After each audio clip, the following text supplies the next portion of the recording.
Hi,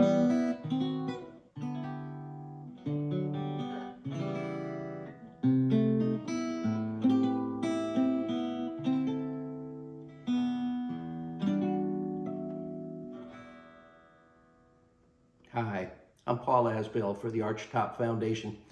Today we're taking a look at Bob Benedetto's beautiful guitar.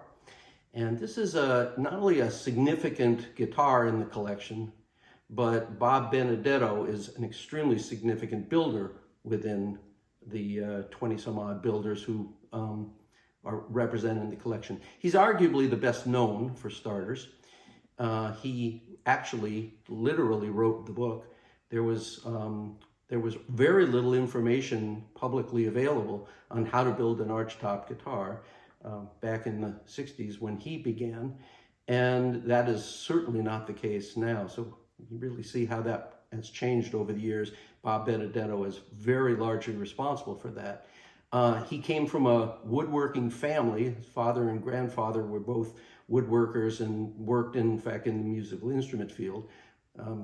Working on Steinway pianos and whatnot. And there's a number of builders who actually apprenticed with Benedetto afterwards.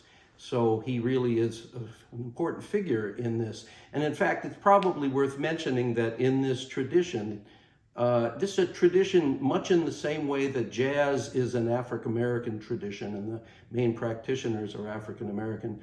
Archtop guitars are an Italian tradition, and the significant builders have all been not only just, with Italian names and Italian families, but the whole tradition of making music and getting together and playing music together was very, very much a New York area Italian tradition, out of which so much of this building, many of the builders owe their chops and their learning and the designs of these things from that tradition.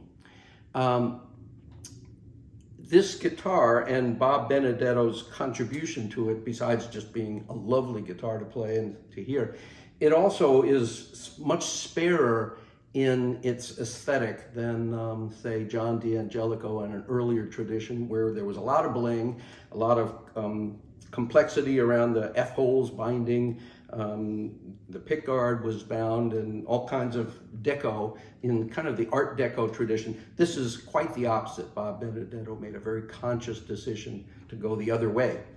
On the other hand, there are some very, very nice design features which are idiosyncratically his. For example, you're going to notice, of course, the quote F-hole unquote here and the much more elaborate one here. They echo one another visually, and the image, that the sort of floral little design, is echoed in a number of other smaller inlays there at the 12th fret there. Let's see, up there.